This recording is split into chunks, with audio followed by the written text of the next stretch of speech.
Welcome to NTV business money simplified. నేను మీ భవ్య. And ఇప్పుడు మీ అందరి దగ్గర చాలా లంసమ్గా కొంత అమౌంట్ ఉంది. సో అందరికి ఫస్ట్ చాలా అమౌంట్ ఉండగానే ఫస్ట్ గుర్తొచ్చే మాట ఫిక్స్డ్ డిపాజిట్. ఇలా చేసుకుంటే నాకు హ్యాపీగా ఉంటుంది అనే థాట్లో ఉంటారు. ఒకవేళ అందులో కాకుండా ఒకవేళ మ్యూచువల్ ఫండ్స్లో ఆ లంసమ్ అమౌంట్ ఇన్వెస్ట్ చేస్తే మనకు ఎంతవరకు బెనిఫిట్ ఉండొచ్చు, అసలు ఇదంతా కాదు అసలు నేను మనీ ఎందుకు సేవ్ చేయాలి అనే క్వశ్చన్ కూడా మీకు రావచ్చు. సో ఈ క్వశ్చన్స్ అన్నిటికీ కూడా క్లియర్ కట్గా విత్ ఎగ్జాంపుల్స్తో మనం అన్ని డీటెయిల్స్ తెలుసుకోవడానికి మన ముందు trusted AMFI's certified mutual fund distributor Srinivas sir మన ముందున్నారు. అడిగి తెలుసుకుందాం. నమస్తే సార్, ఎలా ఉన్నారు సార్? నమస్తే అమ్మా. So happy Sankranti. Thank you sir. And yeah! Happy Sankranti to you two. And ఈసారి మాకు కొంచెం పండుగలో కొన్ని వెలుగులు చూపిస్తారు అనుకుంటున్నాను విత్ డబ్బులు చూపిస్తానమ్మా మ్యూచువల్ ఫండ్స్‌లో. యా. ఇంట్రెస్టింగ్ టాపిక్ అయినా అందరికి వచ్చే ఫస్ట్ క్వశ్చన్ ఏంటంటే, అసలు సార్ ఉన్నొక్క లైఫ్ నేను ప్రశాంతంగా బతుకుతా, ఇప్పుడున్న సిచ్యువేషన్స్లో ఎప్పుడు ఏమవుతుందో మాకు తెలియట్లేదు, నేను అసలు ఎందుకు సేవ్ చేయాలి, ఎప్పుడో ఫ్యూచర్ జనరేషన్ కోసం నేను సేవ్ చేసి ఇప్పుడు ఎందుకు కష్టపడాలి, ఇలాంటి చాలా రకాల థాట్స్ వస్తాయి. సో దానికి మీ ఆన్సర్ ఏంటి సార్? అసలు ఫస్ట్ మనీ ఎందుకు సేవ్ చేయాలి? చాలా మందిని ఇంటర్వ్యూ చేస్తున్నట్టున్నావమ్మా. రెగ్యులర్‌గా ఫ్రీక్వెంట్‌గా నాకు వినపడేది ఎవరైనా సేవ్ చేయాలి అని అనంగానే, సార్ ఉన్నది ఒకటే జిందగీ సార్ మళ్ళా మళ్ళొస్తదా అంటారు. దట్ అవును. సార్ట్ ఆఫ్ అవునవును sir. Common dialogue what I here అవును. అనమాట. సో ఉంటదా? వస్తదా? ఏం చేయాలి సార్ ఈ డబ్బులు? నా తర్వాత వచ్చిన వాళ్ళ కోసం నేనెందుకు సార్ కష్టపడాలి అని అంటారు. అవును. No. See you should have a foresight first of all. Um. రెండోది ఏంటి అని అంటే, నేను సేవింగ్ చేస్తానంటే you're not doing it for the next generation, you're doing it for yourself. Right. ఎందుకంటే మీరు ఇప్పుడు సేవ్ చేసుకుని కొంత కార్పస్ పెట్టుకోలేదనుకోండి, um. After certain age you have to retire, you will retire. Private um. Office అవ్వనండి, మీ సొంత business అవ్వనివ్వండి, మీరు సొంత కంపెనీ పెట్టినా your stake holders might kick you out. Right. That's a different issue. So you have to have something as your rolling income doesn't be forever. Um. Or you know okay, మనకి ఏంటంటే ఒక స్టోరీలు చెప్పుకోవడం బాగా అలవాటు. చిన్నప్పటి నుంచి అమ్మ, ఆ, తండ్రి వీళ్ళంతా కూర్చోబెట్టి స్టోరీస్ చెప్తారు. Let's let's look at it this way. ఈ ఇన్ మనం పాత రోజుల్లో తీసుకుంటే people use to they were nomads. అంటే ఐ థింక్ నో మ్యాట్స్ అంటే రెగ్యులర్గా ఒక దగ్గర నుంచి ఇంకో దగ్గరికి వలసకి వెళ్ళిపోయి ఫుడ్ ఇవన్నీ ఎత్తుక్కుంటూ ఓకే. ఉంటారు, మైగ్రేట్ అయ్యేవాళ్ళు. మైగ్రేట్ అవుతూ ఉంటారు అనమాట. So wherever there is availability of water, food right. And other, దానికి వెళ్తూ ఉంటారు అనమాట. సో అట్లా ఎందుకు అప్పుడు వెళ్ళేవాళ్ళు అని అంటే, ఇప్పుడు మీ దగ్గర ఉన్నటువంటి పాండ్ కానీ రివర్ కానీ డ్రై అయిపోయింది అనుకోండి, అవును. అక్కడికి మీకు యానిమల్స్ రావు, ఉన్న చేపలు చనిపోతాయి, ఆ జీవం మీకు తినడానికి ఉండదు, అక్కడ ఫుడ్ వానలు లేవు, ఎండిపోయింది కాబట్టి మీకు చెట్లు ఉండవు. వెజిటేషన్ లేదు, అవును. ఫ్రూట్స్ లేవు. సో ఎలా బతుకుతారు? So they use to migrate. But మన హ్యూమన్ బీయింగ్స్ ఏంటంటే కొంచెం తెలియగలగాలి కాబట్టి, సరే ఏం చేయొచ్చు అని చెప్పి ఆలోచించారు. ఆలోచిస్తే ఏమైంది వీళ్ళకి, అరే మనం దాచుకోవాలి, కొంత మనం పెట్టుకోవాలి అని చెప్పి ఒక ఆలోచన వచ్చింది. ఉమ్. వచ్చిన తర్వాత దాన్ని కార్యరూపంలో పెట్టుకుని చిన్న పాండ్స్ లాగా తయారు చేయడం, లేకపోతే ఇంకేదో చేయడం, కలెక్టింగ్ అండ్ అవును. సేవింగ్ దట్ అన్నమాట. అవును. సో ఈ ప్రక్రియలో వచ్చినాయే ఈ డ్యామ్స్ ఇవన్నీ. రైట్. యాక్చువల్ మీరు పాత మన హిస్టరీ చదువుకున్న ఇదిలో ఉంటే మీకు పంచవర్ష ప్రణాళిక అని ఒకటి ఉండేది, 5 year ప్లాన్ అని ఒకటి ఉండేది. అవునవును. Okay. Exactly. So so that మన that started in economics. 1951 or అవునవును. Something like that. So first పంచవర్ష ప్రణాళికలో మనకి 1951 to 1956 the more focus was given on to your irrigation, power and all these things. Okay. So ఇప్పుడు మరి ఈ dams ఇవన్నీ ఎండిపోతున్నాయి కదా, ఎండిపోతున్నందుకు సేవ్ చేయడానికి మీరు రిజర్వాయర్ని పెట్టుకున్నారు. ఓకే. అవును. So what are you doing? Right. You're collecting. Money money అంటే ఇంకుడు గుంతలు అని ఫస్ట్ ఒకసారి అనేవాళ్ళు. దాని తర్వాత మీరు అన్నట్టు డ్యామ్స్ వచ్చినాయి. సో ఎక్సెస్ అమౌంట్ అంతా సేవ్ అవుతాయి. తర్వాత అంతా అవి ఫ్లో మీకు ఫ్లడ్స్ వీటిని ఆపుతాయి. ఎక్సెస్ ఆపుతాయి. వాటర్ మీరు అవును. ఇచ్చేస్తారు. You can take hydro excess electricity వచ్చినప్పుడు అది గేట్స్ ఎప్పుడు ఓపెన్ చేసి మనకి డౌన్ ద లైన్ వదులుతారు. మన ఇచ్చేయచ్చు. నదిలోకి వదలటం. సో ఇలా జరుగుతాయి. So what is okay. దీంతో మనకి డ్యామ్స్ తయారైంది. Okay. In the right. Same way ఎందుకు అని అంటే, మన శాలరీస్ ఏవైతే ఉన్నాయో you can think it as a river or as a rainfall. Right. ఇవాళ మీరు చాలా హ్యాపీగా ఉన్నారు, కంఫర్టబుల్గా ఉన్నారు, you're drawing big salary, big fat salary, you're happy, you're continuing. But after some time if something goes wrong suddenly, మీకు ఏదో పొరపాటున ఏదో అయ్యింది, అవును. మనకేదో జరిగింది, ఆ ఇన్కమ్ ఆగిపోయింది. ఆగిపోతే మీరు ఎలా సర్వైవ్ అవుతారు, మీకు డిపెండెంట్స్ ఎలా సర్వైవ్ అవుతారు? సో ఈ థాట్ ప్రాసెస్ని పెట్టుకుని అందరూ తప్పకుండా కూడా సేవింగ్ చెయ్యాలి. చేసి వస్తే దట్ ఈస్ యువర్, అదేం లేదు, it is your funding for your future expenditure. అంతే ఎగ్జాక్ట్లీ. అమ్మ ఇప్పుడు ఆ డ్యామ్ ఎగ్జాంపుల్ మీరు ఏదైతే చెప్పారో అది ఒకవేళ చేయకపోయింటే ఎగ్జాక్ట్లీ మీరు అన్నట్టుగా నేను 20 ఇయర్స్ బతికేదాన్ని ఒక 20 డేస్లోనే వాటర్ లేక సర్వైవల్కి కష్టమైపోయి maybe they might have died. So అలా సిచ్యువేషన్స్ ఉన్నాయి, అది కాపాడినట్టే మనకి ఆఫ్టర్ 20 ఇయర్స్ మీరు అన్నట్టుగా saving is important. After 20 you do not know what will happen tomorrow. Right right. So savings, వాళ్ళన్న మాటకే ఇంకొక మాట ఏంటంటే మీరు అన్నారు కాబట్టి నేను చెప్పాల్సి వస్తుంది. సేవింగ్ అని అన్నది ఏంటంటే first of all you should have an health policy. ఎందుకంటే ఇవాళ రేపు medicine is very costly. Okay, straight away saving అనగానే సార్ ఇది లేకుండా అది చేసుకోవాలా అని అంటాం, అది కరెక్ట్ కాదు. So first have a health policy. ఎందుకంటే ఇవాళ రేపు medicine is very costly, treatment is very costly. All your savings can dry up in one go. So have a health policy, have a term policy, so that you know your people who are dependent on you are safe even when you're not there. Right, you know, right. they'll get a corpus, they can survive with that. They don't have to depend on someone else for their living and matter. Exactly. Then comes your saving. This is for your future. Yeah. అప్పుడు మీరు save చేయలేరుగా. So అందుకని ఇప్పుడు మీరు చేసి పెట్టుకుంటే మీ ఖర్చులకి వాటికి మీకు అది ఉపయోగపడుతుంది. సంథింగ్ అంటే ఒకవేళ మన దగ్గర సేవ్ చేసి మహా అయితే అదే క్యాష్ పెట్టినా అది డబల్ అవ్వదు. అదే ఏదో ఒక మూమెంట్లో మన మైండ్ ట్రిగర్ చేసి వాడేస్తాం. అదేదో మీరు అన్నట్టుగా సేవ్ చేసుకుంటే అది మనకు తర్వాత డిఫికల్ట్ సిచ్యువేషన్స్లో యూజ్ అవుతుంది. Exactly. That's what. And as you side వాళ్ళు అడిగినట్టే మనకి ఉన్న ఒకటే నెక్స్ట్ ఏమవుతుందో తెలియదు కాబట్టే సేవ్ చేసుకుంటేనే నెక్స్ట్ మళ్ళీ మీ తర్వాత సడన్గా బ్యాడ్ సిచ్యువేషన్స్ అప్పుడు యూజ్ చేసుకోవడానికి మనకి హెల్ప్ అవుతుంది. మనకు కూడా హెల్ప్ అవుతుంది కదా. So that is why. Right. So and coming to the direct main point sir, మనకి ఇప్పుడు మరి నిజంగానే ఒకవేళ సేవింగ్స్ కోసం అని ఒక్కొక్కరికి ఒక్కొక్క కేపబిలిటీ ఉంటుంది. సో ఒక్కోసారి క్యాజువల్ డిస్కషన్స్లో అరే చిట్చాట్ చేసి నాకు ఒక 10 లక్షలు దొరికితేనా నేను హాయిగా ఫస్ట్ ఎఫ్డి చేసేసుకుంటాను, హాయిగా నేను రిలాక్స్ అయిపోతాను అనే థాట్లో ఉంటారు సార్. సో ఫస్ట్ అసలు ఫిక్స్డ్ డిపాజిట్స్లో ఇన్వెస్ట్మెంట్ చేసుకోవడం, ఏదర్ ఎగ్జాంపుల్ 5 lakhs కావచ్చు అలా కానీ, లేదా లంసమ్గా అదే మ్యూచువల్ ఫండ్స్లో పెడితే ఈ డిఫరెన్స్ ఎలా చూడొచ్చు అంటారు? ఫస్ట్ ఆఫ్ ఆల్ థాట్ రావటం మంచిదమ్మా. 5 lakhs వచ్చింది కదా, ఓకే 5 lakhs రాగానే మీరు సేవ్ చేయాలనుకోవడం is more important. Okay, that's nice. So ఈ 5 lakhs అని అన్నది మీరు సేవ్ చేస్తున్నది ఏమంటారంటే నేను ఎఫ్డీలో పెడతాను, లేకపోతే I will deposit, should I deposit into mutual ఫండ్స్లో పెడితే బెటరా అన్నది మీరు నన్ను అడుగుతున్నారు, అంతేనా?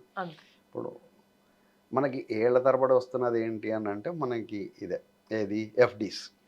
ఒక బ్యాంక్కి వెళ్ళటం, ఒక ఎఫ్డీ చేయటం పెడితే దట్ ఈస్ ద సేఫెస్ట్. లేదు మా దాంట్లో కూడా మళ్ళీ you have got different terms. 3 monthsకి పెట్టచ్చు, 6 monthsకి పెట్టచ్చు, 1 yearకి పెట్టచ్చు. You know you can put it for 5 years or like that. The same way ఇప్పుడు మనం మ్యూచువల్ ఫండ్స్ చూసుకుని you also have options there. మనకి ఇమీడియట్గా కావాలి అని అనుకుంటే మనం you can use liquid funds, you can use ultra short funds, you can use medium term funds, you can use hybrid funds, you can use equity funds. అంటే మనకు ఉన్నటువంటి duration బట్టి ఎలాగైతే మనం ఎఫ్డీలో పెడుతున్నాం అలాగే ఇక్కడ కూడా మనకి ఆప్షన్స్ డిఫరెంట్ ఉన్నాయి అన్నమాట. So that is how we can do it. So ఏంటంటే మనకు చాలా ట్రస్టెడ్ ఇంట్లో వాళ్ళు కూడా, పెద్దవాళ్ళు అందరూ కూడా చెప్పేది అరే డబ్బులు ఎందుకురా దాంట్లో పెడతావు, తీసుకెళ్ళి ఎఫ్డీలో పెట్టేసి మీరు మనం తీసుకెళ్ళి ఎఫ్డీలో పెట్టేస్తాం. ఓకే, ఇప్పుడు మన క్యాలిక్యులేషన్ ఏంటి అని అంటే ఎఫ్డీ బెటరా మ్యూచువల్ ఫండ్స్ బెటరా అని అన్నది మనకు చిన్న clarity. That is where you want. అంటే మేజర్ గా నిజంగా అసలు ఎఫ్డీలో పెడితే వాళ్ళకి వచ్చే returns after long period, certain period తర్వాత ఎలా ఉంటుంది, మ్యూచువల్ ఫండ్స్ లో ఎలా ఉంటుంది? సో ఇప్పుడు అదే మనం తీసుకుంటే ఫర్ ఎగ్జాంపుల్ మనం ఒక ప్రాక్టికల్గా ఒక ఎగ్జాంపుల్ తీసుకుందాం. We have discussed n number of times actually this particular thing. ఇప్పుడు ఎఫ్డీ తీసుకున్నారనుకోండి, ఎఫ్డీలో మనకి రేట్ ఆఫ్ ఇంట్రెస్ట్ వచ్చేది 8% వస్తుంది. Okay, so when does your money become double? 5 లక్షలు పెట్టారు, 5 లక్షలు 10 లక్షలు అవ్వాలనుకోండి, ఎప్పుడు అవుతుంది? మీకున్న 8% తోటి. It will take almost all 9 years. Because you should remember we spoke about the rule 72. Okay. Earlier episodes we have discussed, I have mentioned that as well. 72 will remain the common, divided by the rate of interest. You will get the number of years where your money gets doubled. Okay, the same మీరు 8 తో చూసుకుంటే 72 ని మీరు 8 తో divide చేస్తే it will say around 9 years. Okay. And when it comes to the mutual funds, when it comes to the mutual funds, on an average మీకు for a long term you will be getting around 12 to 15%. let's assume you're getting only 12%. Okay. So 72 divided by 12 will be 6. Okay. So within 6 years, your money is getting doubled. ఇక్కడ మనకి 9 years అంటే ఇక్కడ before 3 years ముందే మనకి ఇక్కడ double అవుతుంది. అని అయిపోతుంది. Okay. So you will get much better on that. Let's take a small classic example. మీరు 5 lakhs of rupees మన FDలో మనం డిపాజిట్ చేస్తాం. రైట్. ఓకే, చేసి the same amount if you're depositing into mutual funds. Okay, so after 21 years, after 21 years if you looking at it, మన FDలో మనకు వచ్చేటువంటి return is somewhere around 25 lakhs change with 8% interest. With 8% interest. Okay అన్నమాట. మామూలుగా 7% ఇస్తారు, 7.5 ఇస్తారు, senior citizens అంటే 8% ఇస్తారు. So I'm taking the maximum, I'm taking it as 8%. Okay. 8% తీసుకుంటే మీకు ఆల్మోస్ట్ ఆల్ 25,16,000 ఏమవుతుంది. Okay. Okay, on the other hand you have got your mutual funds same period, same 5 lakhs of rupees for 21 years. So మీరు ఇన్ని interviews చేస్తున్నారు, now you guess and tell me what would be the amount. ఇది 25 lakhs వచ్చింది మీకు, అది మీకు ఎంత ఉంటుంది? ఆఫ్ కోర్స్ మేబీ అది దానికి డబుల్ లాగా 50 You're perfect. అరౌండ్ రావచ్చు. You are perfect. Oh, thank God. Approximately amount. With your calculations I am learning many things. It's somewhere around 54 lakhs change you will get. Oh, And okay. almost all double the amount what is there. Okay, double amount వస్తుంది. And at the same time మనకి ఇందులో 9 years కి grow అయ్యేది అందులో మనకి 6 6 years years కి కి అవుతుంది. That is why it is multiplying faster for you. Right. Right. Simple logic అన్నమాట. So that is the benefit what you have in mutual funds. Only thing is you need to give it time to grow. Okay. And that to the returns interest కూడా మనకి ఇక్కడ 8% ఉంటే ఇక్కడ 12%. 12% is, you know, Basic.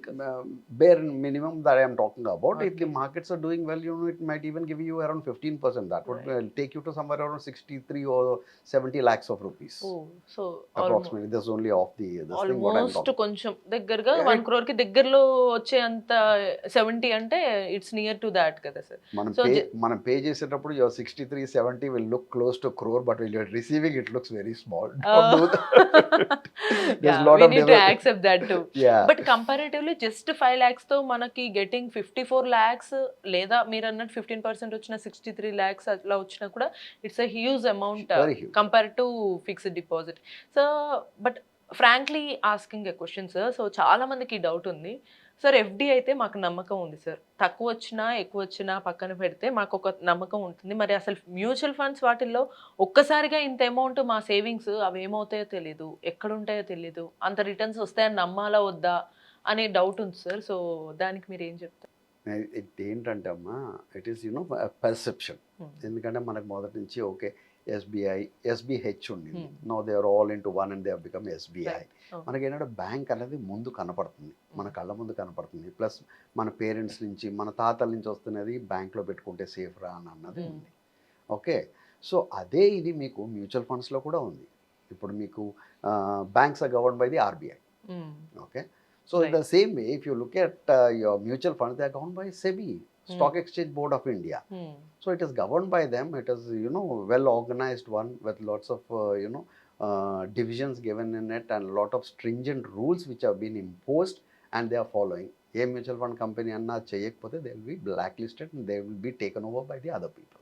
Right. Okay, so ఇది మీకు కనపడదు అని అన్నది ఒకటే. ఇది మీరు మీకు ఇచ్చేట్టు మీకు ఒక ఫోలియో నెంబర్ ఇస్తారు. ఫర్ ఎగ్జాంపుల్ మనం ఒక HDFCలో, యాక్సిస్ బ్యాంక్లో, ICICI బ్యాంక్లో ఎక్కడో దగ్గర మనం కొంత అమౌంట్ డిపాజిట్ చేసాం మ్యూచువల్ ఫండ్స్లో, మీరు ఫిక్స్డ్గా వేసారనుకోండి, they will give you a certificate, they will give you a number. అంటే if it's a demat account మీకు డైరెక్ట్గా మీకు మెయిల్కి వచ్చేస్తుంది. ఓకే, సో మీరు ఆ నెంబర్, ఆ ఫోలియో నెంబర్ తీసుకుని ఆ బ్యాంక్కి వెళ్ళి నా దగ్గర మ్యూచువల్ ఫండ్స్లో ఈ డబ్బు ఉందని చెప్పారు మా వాళ్ళు, సో మీరు ఒకసారి చెక్ చేస్తారా అని. They will tell you when did you deposit, how much did you deposit, how many units did you get, today what is the number of units that you have and what is the percentage of increment. Okay. So ఇంత transparency ఉంది మీకు. And you can even ఇప్పుడు మేము mutual ఫండ్స్లో పెట్టాము అని అంటే ఎక్కడ పెట్టాము, ఏ ఫండ్లో పెట్టాము అని అన్నది ఉంటే మీకు ఆ డీటెయిల్స్ ఉంటే you can Surf Google and know where all these amount is being invested. For example మీరు ఒక 5 లక్షలు పెట్టాము మనం, ఈ 5 లక్షలు ఆ ఫండ్ మేనేజరు ఏ సెక్టార్స్లో అంటే అగ్రికల్చర్లో పెట్టారా, ఐటీలో పెట్టారు, ఏ పర్సంటేజ్ ఎంతెంత పర్సంటేజ్ ఎక్కడెక్కడ పెట్టారు అని అన్న డీటెయిల్స్ కూడా వస్తాయి. కోట్ల రూపాయలు ఇన్వెస్ట్ అవుతున్నాయి అమ్మా every Mm. month Oh, in the form of SIP అనుకోండి, lump sum అనుకోండి, okay. are being invested into mutual funds. Okay. So you don't have to be worried. It is a secured place, Right. as secured as your bank FD is. Still yeah sir. So but still ఒక చిన్న doubt ఏంటంటే like ఒకవేళ for example ఇప్పుడు లంసము కొంతమందికి 5 ఉండొచ్చు, 10 ఉండొచ్చు, లేదా కొంతమందికి క్రోర్స్ ఉండొచ్చు. సో ఒక్కసారిగా లంసమ్ అందులో పెట్టిన తర్వాత అంత రిటర్న్స్ కార్పస్ మనం ఎర్లియర్ ఎపిసోడ్స్లో మాట్లాడుకున్నట్టు లంసమ్ ఒకవేళ 1 crore ఇందులో పెడితే after 20 years it will become around Multiplied by so many times. Right. అదవుతుంది. అండ్ ఆఫ్టర్ దట్ మనకి మళ్ళీ నెక్స్ట్ ఇంకొక 2-3 crores కార్పస్ వస్తుందని చెప్పేసి మనము చూసాము. 1 crore deposit we were talking about, right. which got example 1 multiplied, crore మనము and you were drawing about 50,000 rupees every month. Exactly. Still you have a corpus around 3 crores. 3.13 crores. Yeah. Right. So ఇవన్నీ వింటున్నప్పుడు ఏ monthly SIP వేసుకుంటే బెటరే అవన్నా కాస్త నమ్మొచ్చు కానీ ఇలా ఒక్కసారిగా లంసం వేసుకోవడం అనేది చాలా రిస్క్. ఎప్పుడెవరు ఏది చేస్తారో తెలీదు మనకి అనే థాట్లో ఇవి నేను రియల్గా జనరల్గా పబ్లిక్ అందరూ కూడా విన్నాను sir of the record. So వాళ్ళందరికీ ఒక్కసారిగా నా అమౌంట్ వెళ్ళిపోతే మళ్ళీ ఎలాగా అనే ఫీలింగ్ కూడా ఉంది. సో వాళ్ళకి నిజంగా నమ్మచ్చు, పెట్టచ్చు, ఖచ్చితంగా నిజంగానే చెప్పినట్టు క్యాలిక్యులేషన్ ప్రకారమే వాళ్ళకి ఆ ఇన్వెస్ట్మెంట్ వస్తుంది అనే నమ్మకం ఎలా ఇవ్వచ్చు అంటారు సార్? ఇప్పుడు క్యాల్కులేషన్ అంటే నేను ఇచ్చింది కాదమ్మా, I'm not the final authority. Right. వాళ్ళు ఏ ఫండ్ అడ్వైజర్ దగ్గరికి వెళ్ళినా, ఏ ఫండ్ మేనేజర్ దగ్గరికి వెళ్ళినా, or any of the companies like SBI or whoever is dealing with the mutual funds, they'll get the same calculation because the percentages remain the same. So there is no way where they'll think their money is being lost. ఇప్పుడు SIPలో పెట్టి డబ్బులు పోతున్నాయి అనుకున్నా బాధేగా. ఎంతో కష్టపడి నెల నెల మనం ఆ డబ్బు తీస్తాం, దాచుకొని లంసం వస్తుంది అనుకుంటా. అసలు మీకు ఆ థాటే అక్కర్లేదు. You don't have to go back to the same this thing again. Sir somewhat ఎక్కడో మన ఆడియన్స్ కోసం ఇది ఫైనల్ క్వశ్చన్ ఒకటి అడుగుతాను. For example any case study like వాళ్ళ నేమ్స్తో అక్కర్లేకపోయినా like any case study like ఇలా ఒక person one of the person ఇట్లా వాళ్ళ సేవ్ చేసుకున్న మనీని లంసమ్గా ఒక్కసారిగా మ్యూచువల్ ఫండ్స్లో ఇన్వెస్ట్ చేసుకున్నారు ఫర్ దేర్ SWP కోసం అని చెప్పేసి. సో తర్వాత వాళ్ళ కార్పస్ కూడా ఇలా డెవలప్ అయింది అనే సిచ్యువేషన్ ఏదన్నా ఉందా sir? There are a lot of situations like that. Okay. But I'll tell you one classic case which I have, which is actually very close to my heart. Wow. Okay, but I don't want to reveal the names and other things. Yeah. But this is a perfect one. There is a lady Okay. who lost her husband. Oh. Okay, she has got 2 children who are still in education. They have completed their education, but not into jobs. Okay, so there is no income there. So after this man died, వాళ్ళకి కొంత ఈ benefits వస్తాయి కదా, PF amount అని చెప్పేసి, ఇవన్నీ insurance నుంచి వీటిలన్నిటి నుంచి కొంత డబ్బు వచ్చింది. ఆ డబ్బు ఏం చేయాలి అని చెప్పేసి మనల్ని అడిగితే మనం చెప్పామన్నమాట, అలా కాదు ఇలాగే. ఇంకా తనకి మిగిలిన వాళ్ళందరూ కలిసి నువ్వు 2 రూపాయలు వడ్డీకి ఇస్తాము, మాకు డబ్బులు ఇచ్చే ఇది అది అని అంటే నా దగ్గరకు వచ్చి అడిగారు. నేను చూడు ఆ 2 రూపాయలు వడ్డీ ఇస్తారు, ఎప్పుడు వాళ్ళ వ్యాపారమే పోయిందనుకో అప్పుడు నువ్వేం చేస్తావు? You can't do anything. So you can deposit this into this and start withdrawing it for your regular purpose అని చెప్పేసి అని అంటే వాళ్ళు monthly they have been drawing it, they have been enjoying it. Even today they are enjoying. వాళ్ళు పెట్టిన డబ్బు ఇప్పుడు double అయింది. ఇప్పుడు almost I think it's around 9 years or 10 years now. Still their corpus has grown. It has not come down, it has grown. Still they are utilizing that amount and they are happy for the advice what I gave them. They thank me almost all every day. అంటే for example like may I know sir how much amount they have invested for that lump sum? వాళ్ళు అప్పుడు పెట్టిందమ్మా 45 lakhs ఏమో withdrawal కోసం పెట్టుకున్నారు, 15 lakhs ఏమో నార్మల్గా పెట్టుకున్నారు. Okay okay. So నార్మల్గా ఫర్ సేవింగ్స్ పెట్టుకున్నారు, 45 పెట్టుకున్నారు. 45 for the monthly for the regular monthly income కోసం, ఎక్స్పెండిచర్ కోసం పెట్టుకున్నారు. Right. Super. And of course మనం ఇందాక క్యాలిక్యులేట్ చేస్తున్నట్టు 5 lakhs పెడితేనే 21 yearsకి 54 అయినప్పుడు 45 అంటే వీ కెన్ ఇమాజిన్ అది ఎంత డబల్ అయి ఉండొచ్చు. సో ఇప్పటికి 10 years అంటే ఇంకొక 10 yearsలో maybe it's good enough to survive అన్నమాట, వాళ్ళ పిల్లల్ని కూడా చదివించడానికి. Now their children have settled super. The children are settled. అంటే నేను మేజర్‌గా అడగడానికి రీజన్ ఓన్లీ థింగ్ ఎవరికైనా సరే మనీ సేవ్ చేసుకోవాలనుకున్న వాళ్ళకి పోతాయేమో అనే భయం వల్ల. So that you have cleared. And major thing and final thing ఏంటంటే ఎఫ్‌డికి ఈ మ్యూచువల్ ఫండ్స్‌లో లంసమ్ ఇన్వెస్ట్ చేయడానికి డిఫరెన్స్ ఎలా ఉంటుంది? అంటే ఎఫ్‌డిలో ప్రోస్ అండ్ కాన్స్ ఎలా ఉంటాయి? ఇందులో ఎలా ఉంటాయి అంటారు? బేసిక్గా అమ్మా ఇప్పుడు both are saving tools. Okay, మనకి we're tending towards mutual funds ఎందుకు అంటే the rate of interest is more and your money multiplies much faster. ఎఫ్డీస్లో ఏమవుతుందనంటే మీకు వచ్చేటువంటి ఇంట్రెస్ట్ రేట్ని బట్టి you know it's less. So we're preferring that. ఎఫ్డీలో ఏమవుతుంది, మీరు ఒక టెన్యూర్ పెట్టుకున్నారనుకోండి. ఓకే, ఆ టెన్యూర్ అయిపోయిన తర్వాత మీకు ఆ లంసం వస్తుంది. వచ్చినప్పుడు దాన్ని ఏం చేస్తారు, that is treated as other source of income okay. Or దాని టీడీఎస్ ఉంటుంది. So you'll be paying you know into your మన స్లాబ్ బ్రాకెట్ ఏది ఉంటే దాని ప్రకారం. For example if you're on 30% bracket you'll be paying around 30%. Okay, on the other hand ఇప్పుడు మీకు ఏదైనా అవసరం వచ్చింది, అవసరం వచ్చి తీయాలి అనుకోండి, you have already kept it for 5 years or something like that. The early withdrawal may attract some penalty. That's again another problem. In FD. In FD. FDలో మీరు ఎర్లీ విత్డ్రాల్ ఏదైనా చేశారనుకోండి, so that might attract some some ఏదో Penalty. Withdrawal fee or fine or anything ఉంటుంది ఉండొచ్చు. కదా. So అలాంటి ఉంటుంది. అదే మీరు మ్యూచువల్ ఫండ్స్లో తీసుకున్నారనుకోండి, మీకు అలాగేం లేదు, కాకపోతే మీకు ఎంత రిటర్న్స్ వచ్చిందో అంత వస్తుంది. మీకు అంత వచ్చేస్తుంది. దాని తర్వాత ఎఫ్డీలో ఏంటంటే ఒక ఫిక్స్డ్ మీరు పెట్టేస్తారు. ఓకే, ఇవి మనకి మ్యూచువల్ ఫండ్స్లో ఉందనుకోండి, మీకు ఇప్పుడు 5 లక్షలు నేను పెట్టేశారు, ఎక్కడో చూశారు, లేకపోతే మీ ఇంట్లో వాళ్ళు ఎవరో పంట పొలం డబ్బులు వచ్చినాయి అని ఇంకో 1,00,000 ఇచ్చారు, you can go again reinvest in to the same thing. Okay, so you have a flexibility over there, that is where. And plus మనకు వచ్చేటువంటి ఇన్కమ్ ఏదైతే ఉంటుందో క్యాపిటల్ గెయిన్ మీద they will give you per year they will give you 1,25,000 leverage. For example మీకు ఒక 10 లక్షలు వచ్చింది అనుకోండి, 1,25,000 మినహాయించి మిగిలిన 8,75,000 మీద మీకు 12.5% చొప్పున ఛార్జ్ చేస్తారు. Okay, it is not on your slab rate, irrespective whether you are in 30% bracket, 20% bracket or whatever it is, they'll charge you. మీరు 10% bracketలో ఉన్నా కూడా మేము 12.5% ఛార్జ్ చేస్తారు. And that's only on your capital gains and after deducting that 1,25,000 this thing. So that is how it is. Plus ఏంటంటే మన mutual ఫండ్స్లో ఇంకొక ఇది ఉందమ్మా, మీరు పార్ట్గా విత్డ్రా చేసుకోవచ్చు. ఫర్ ఎగ్జాంపుల్ ఇప్పుడు మీకు ₹1,00,000 కావాలి, 1,00,000 విత్డ్రా చేసుకుంటారు. 5 లక్షలు లేదు, మీకు 25,000 కావాలి, 25,000 విత్డ్రా చేసుకుంటారు. And another beauty is you can take a loan on this. How sir?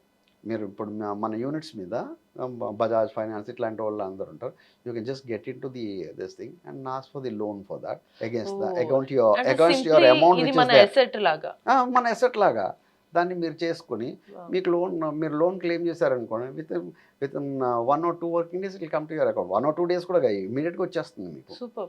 అంటే ఒక రకంగా మనకి ఫ్రాంక్లీ స్పీకింగ్ ఇక్కడ మనం ఒక మ్యూచువల్ ఫండ్స్లో లంసం పెట్టుకుంటాము అండ్ దాన్ని తర్వాత ఒకవేళ సపోజ్ మనం హెవీగా పెడితే ఎస్డబ్ల్యూపీ విత్డ్రా చేసుకుంటాము. ఎట్ ద సేమ్ టైం ఈ అసెట్స్ని పెట్టుకొని లోన్ తీసుకుంటే ఆ లోన్తో something we build or anything మనం యూజ్ చేసుకుంటాం. ఆ లోన్ కట్టడానికి కూడా మనకి మ్యూచువల్ ఫండ్ ఎస్డబ్ల్యూపీ అనేది యూజ్ అవుతుంది. మనం రీపే చేస్తే మన యూనిట్స్ లాక్ అయిపోతాయి. మీరు ఎంతైతే లోన్ తీసుకున్నా అన్ని యూనిట్స్ లాక్ అయిపోతాయి, అంతవరకు యూనిట్స్ లాక్ అయిపోతాయి. You repay it you will get this. Plus మీకు లాక్ అయినందువల్ల మీ యూనిట్స్ వాల్యూ పెరగట్లేదు అని అన్నది ఏం లేదు, it will keep growing on its own. Only thing is it's locked, you are not utilize. Because ఎందుకంటే మనం స్థలం మార్టిగేజ్ చేసాం అనుకోండి, ఎలా ఉంటుంది అలాగనమాట. అంతే. Got it. అది బట్ బిఫోర్ దట్ మీ రిమైనింగ్ అనేవి కూడా మనం యూజ్ చేసుకోవడానికి ఉంటుంది కాబట్టి రిస్క్ ఉండదు. అసలు రిస్క్ లేదు. Oh super. So these are the facilities that you have in mutual funds. Money pays money increases money అన్నట్టు ఉంది sir. Right sir. So that is how it is. Super. And every time నేను I opening thing ఒక్కొక్కటి చాలా interesting గా చెప్తున్నారు sir. And thank you so much. This time చాలా అంటే useful information అయితే చెప్పారు. సో మీకు కూడా ఒకవేళ ఫుల్ అమౌంట్ ఉంది, లంసమ్ అమౌంట్ ఉంది, ఇన్వెస్ట్ చేయాలి అని అనుకున్నప్పుడు స్టిల్ మీకు డౌట్ వస్తే కనుక అఫ్ కోర్స్ అన్నీ క్లియర్ చేసుకున్న తర్వాత ఇప్పుడు నేను ఎన్నైతే సార్ని క్వశ్చన్స్ అడిగి బాగా ఇరిటేట్ చేసి కూడా మనం ఈ ఇన్ఫర్మేషన్ తీసుకున్నామో, మీరు కూడా అలానే 100 క్వశ్చన్స్ అడిగినా సరే హ్యాపీగా ఇన్వెస్ట్ చేసుకోవచ్చు. దాన్ని ఎలా మనము మల్టిప్లై చేసుకోవచ్చు, మళ్ళీ యూజ్ చేసుకోవచ్చు అనేది కూడా మనం తెలుసుకున్నాం. సో ఏమైనా డౌట్స్ వస్తే కమెంట్స్ రూపంలో అడగొచ్చు. ఉండొచ్చు నెక్స్ట్ ఎపిసోడ్స్లో కూడా మనం తెలుసుకునే ప్రయత్నం చేద్దాం. Until then keep watching NTV business money simplified. నేను మీ భవ్య సైనింగ్ ఆఫ్.